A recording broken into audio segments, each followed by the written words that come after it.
Yo,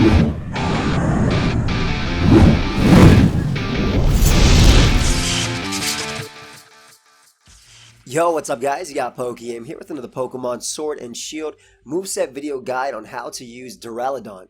Now I'm actually a big fan of this Pokemon just because of its Steel and Dragon typing, which is only shared with Dialga. Now I'm a really big fan of that because I really like that they're basically giving us Pokemon that are only seen, typically their typings are only seen in legendary Pokemon. So I think that's really cool for Duraludon, and basically a Dragon type with the ability to muscle through Fairy types is really sweet. So Duraludon has base 115 defense, base 120 special attack, and base 85 speed. All this is actually pretty solid in combination with its strong moves like Draco Meteor and Steel Beam. The first set we're going to be talking about is Choice Specs. This takes advantage of that base 120 special attack. And the set we're going to be using is Draco Meteor, Flash Cannon, Thunderbolt, and Dark Pulse. Now you could put Steel Beam over Flash Cannon if you really want to, but keep in mind that it does basically take half of your HP just for clicking it. The idea behind Specs Duraludon is just to abuse that special attack stat and throw off strong moves like Draco Meteor. Flash Cannon allows you to muscle through Fairy types, and it's actually a decent move to click anyway. Thunderbolt is really cool for Pokemon like Toxapex, as well as Mandibuzz, and more importantly Gyarados. Being able to deal with those allows Duraludon a solid chance in the OU metagame, as well as Corviknight. I think Corviknight is the biggest one though, I would say. That way the sub bulk up set cannot beat you 1v1 because Duraludon is actually naturally faster. The last move we have is Dark Pulse. Unfortunately, this Pokemon does not get Flamethrower, which really sucks because it would give it the ability to deal with both Ferrothorn and Aegislash. But Dark Pulse is there as just a means of dealing with Aegislash because it does resist your Draco Meteor and your Flash Cannon. Again, we're running modest max speed, max special attack, and being faster than Pokemon like Bisharp and Corviknight is such a good speed tier to hit with this Pokemon. The next set we have is the Choice Scarf set, and we're actually taking advantage of that base 85 speed because it is faster than Gyarados at +1 with the Choice Scarf. Unfortunately, we have to use Light Metal, by the way. I didn't really talk about its abilities in the first one, but I'll talk a little bit real quick, and then we'll keep going. Basically, this Pokemon has 3 abilities: Light Metal, Heavy Metal, and Stalwart. Light Metal, as the name suggests, it makes it lighter, so its weight is halved. Heavy Metal makes its weight doubled. And Stalwart is an ability that basically is good for doubles. It ignores the effects of opposing Pokemon's abilities and moves that draw in moves. Basically, it allows it to ignore things like Follow Me, Rage Powder, and also if it had a water move, it would allow it to ignore Storm Drain from Gastrodon in doubles. And Lightning Rod as well is something as well that it can ignore. So that's pretty cool. Unfortunately, it doesn't ignore abilities as a whole, like Mold Breaker. So it can't really, it can't touch like a Wonder Guard, Shedinja, or anything.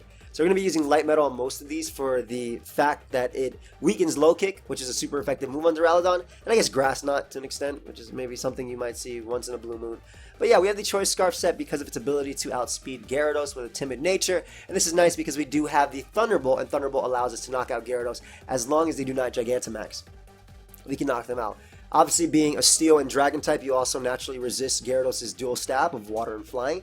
And the other moves we have are Draco Meteor and Flash Cannon, being able to outspeed Dragapult, and being able to outspeed Hydreigon with the Choice Scarf set really does allow Duraludon to be a decent revenge killer.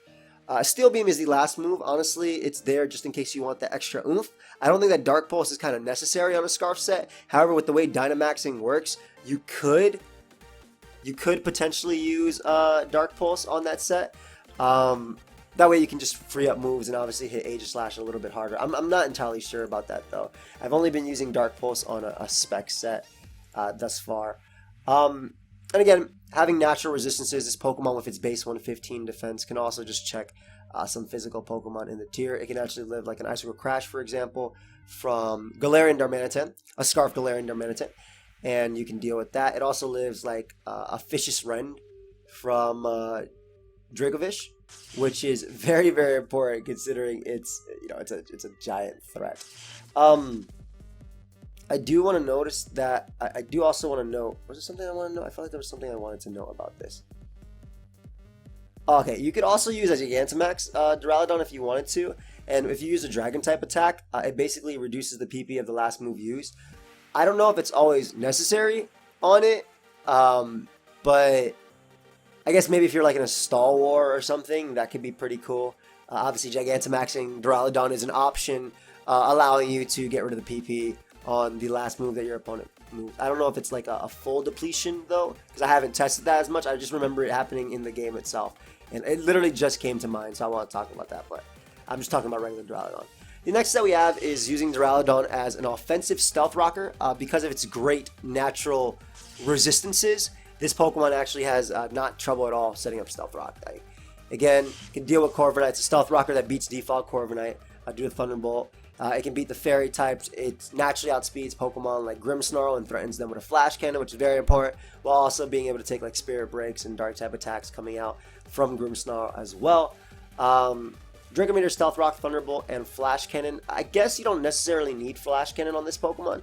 You could technically run Thunder Wave as well. Like, as it is, this is basically using it as an offensive support mon, and Stealth Rock is obviously already a support move in itself. But you could potentially run something like Thunder Wave, and obviously that would slow down your opponent's moves in general, because they are being their speed is they're slowed down by Thunder Wave. But the EV spread allows us enough speed to outspeed Corviknight as well as Bisharp.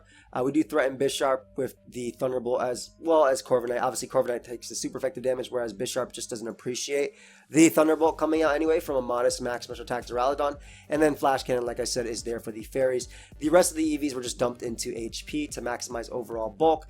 Being a very solid Gyarados check in its natural typing, you do have to worry about +1 Earthquake, but you can live one. However, if it does Dynamax, you are in trouble, but I mean, I think Duraludon is a Pokemon that can Dynamax in front of Gyarados and 1v1 it most of the time with like Max Lightning. So, the final set is an attempt at using a physical version of Duraludon. It does have base 95 attack, which is very respectable, and it has a cool combination of Heavy Slam and Heavy Metal, basically because its weight is doubled. Heavy Slam should be very, very strong versus your opponent most of the time. And I guess the one big thing to take away from this is that you can't use weight-based attacks on Dynamax Pokemon. I suppose the idea behind that is that they're too big for you to be heavy enough to deal with them. I have no idea what the idea is. I guess that's it. But you can't use weight-based attacks on Dynamax Pokemon. So keep that in mind. If you are trying to beat a Dynamax Pokemon 1v1 with Duraludon, you're probably going to want to either Dynamax yourself or switch, and you're probably not going to beat it 1v1, right? But the idea is that this Pokemon can set up on moves like Ferrothorn's Leech Seed, Ferrothorn's Gyro Ball, and whatnot. It's not the heaviest. It isn't the heaviest Pokemon though, to be honest. It isn't the heaviest Pokemon in itself. It actually only weighs 40 kg. So you could potentially use Iron Head, I suppose, over Heavy Slam as well. I don't know why I said 40 kg. It's 88 pounds. Anyway, but the idea is Stomping Tantrum is there for Toxapex, but mainly Aegislash 2. So if Aegislash wants to go for King Shield versus you, you get a sub. You can Swords Dance up and go for Stomping Tantrum. Did that thing with super effective damage. Again, I think Heavy Slam can be traded for potentially, I don't know, something like Iron Head for super reliable damage. But using leftovers to obviously get the bulk back, and basically, I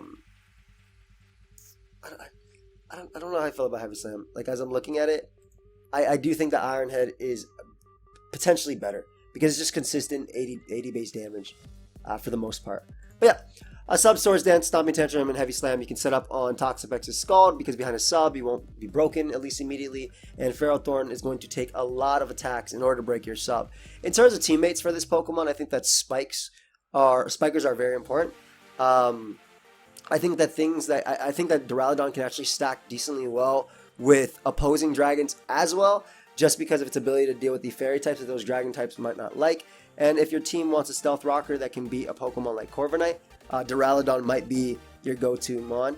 Another option though, going back to the leftover set, is potentially an eject button set, or an eject pack set. And the way that works is that if Duraludon drops its stats from Draco Meteor giving you the -2, it switches out. So you could potentially use it as that. I'm just going to talk about these options. You could potentially use it like that if you want to be an offensive stealth rocker that doesn't want to be in with its -2 special attack. So that's potentially something to do. But yeah, Spikers, I think that Pokemon that can also just take the special attacks aimed at Duraludon are really important because it has base 50 special defense. So Rotom for Volt Switch to get in specs is pretty cool. And I do like the idea of running like double Dragon plus Duraludon. So like Duraludon plus Hydreigon could work, or even Duraludon plus Aegislash in the other side, like double Steel could also work. Especially if you're running like a Sub-Swordsand set. But again, you don't necessarily have to run Heavy Slam on the Sub-Swordsand set. I think Iron Head might be more reliable most of the time, just in terms of overall damage. But this Pokemon has a lot of cool things to offer. I know that in-game, on one of those rental teams, it was like dual screens, Stealth Rock, and Steel Beam. And again, the idea behind that was you get up rocks and hazards, and they can't defog because you're killing yourself with 2 Steel Beams. But I think that a lot of Pokemon can be better dual screeners. Grimmstomp, for one, has Prankster, and Dragapult also has the speed and can U-turn as well. So I don't think that's necessary. But yeah, thank you everyone for watching. I hope you guys all enjoyed. I'll be using this Pokemon later today in a Showdown Live. And soon Wi-Fi battles are coming. I'm so excited. Yeah, leave a like if you guys did enjoy it. I'll see you guys next time. Goodbye, my friends.